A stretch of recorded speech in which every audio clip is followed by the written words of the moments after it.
All right, so let's see if we can't apply this. I've got a couple summarizing questions for you.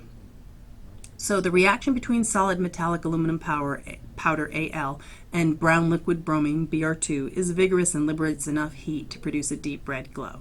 The product of this reaction is aluminum bromide, a white crystalline solid, and its formula was AlBr3. There's a YouTube video if you'd like to watch this. It's kind of fun.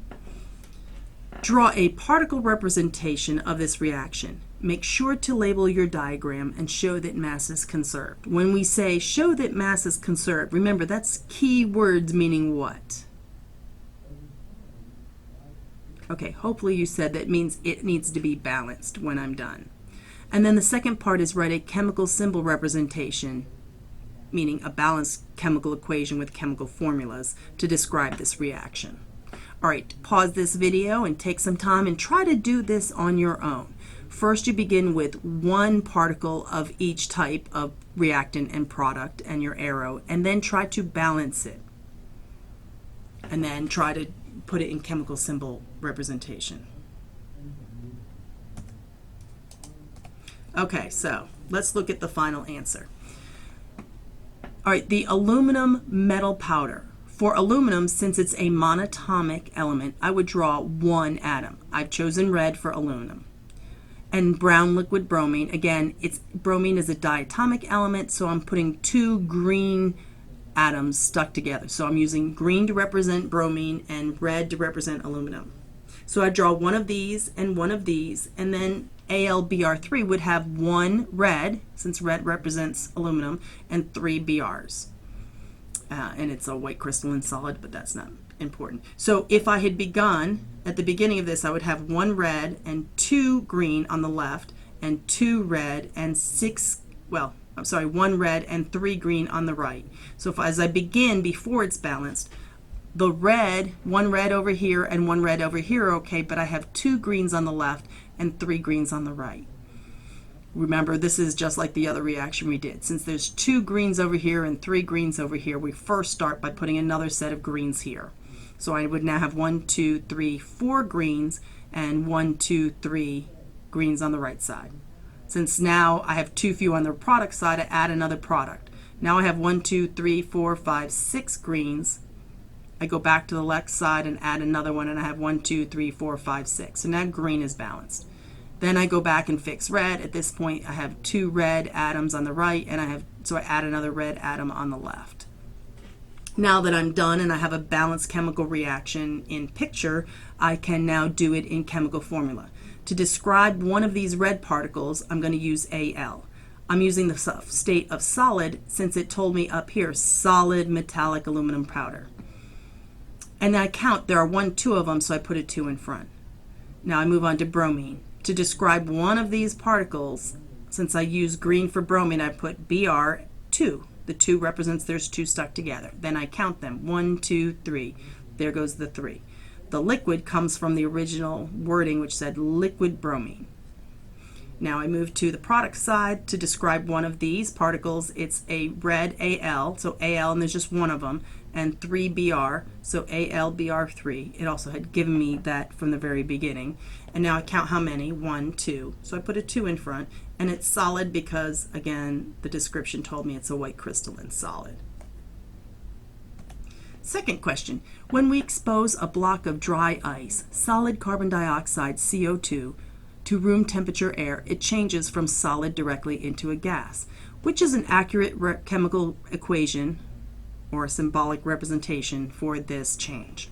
So I have CO2 solid forming C gas and O2 gas, CO2 solid representing CO2 gas, CO2 solid representing making C and 2 oxygen atoms.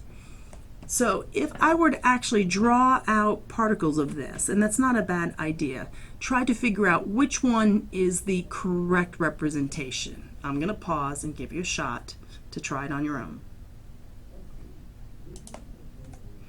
Oops. Okay, so the answer is going to be B.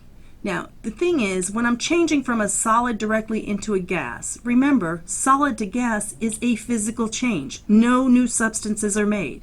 So the chemical formula should be the same on both sides. I'm not changing carbon dioxide into some other new substance. I'm not breaking it down. I'm making it into just a gas form. So all I'm doing is changing the state. So B is the correct answer.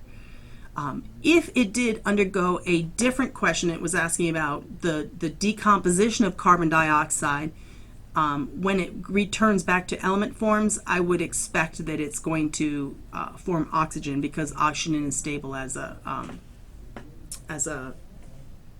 diatomic. But that's not what it asked us. The last question. In a previous class discussion, a student exclaimed, "I'm confused. Water is made up of 2 hydrogen atoms bound to an oxygen atom and is a compound.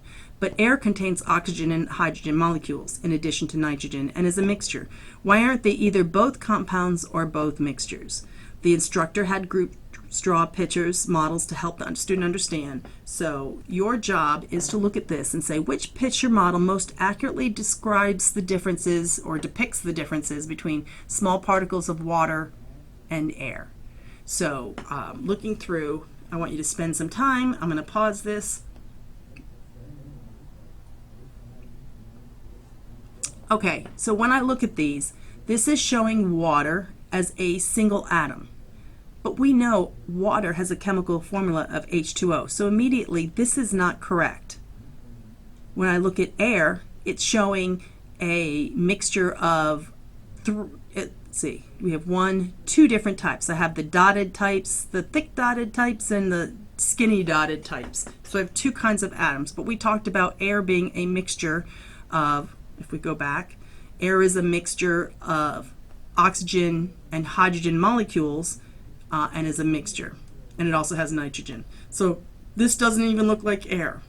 If I move over to here, water's starting to look better. Now I see that water is, a particle of water is H2O, and this could be 2 H's because they're small and 1 O, so the big ones are the O and the small ones are the H's.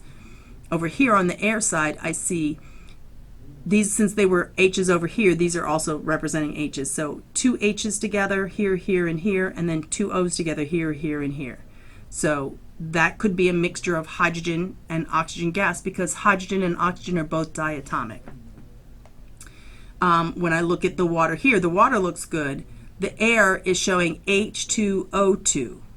This is not the right particle representation for separate hydrogen molecules and separate oxygen molecules. Also notice, even if I didn't remember that hydrogen and oxygen were diatomic, the word molecules is giving me a hint that it's diatomic.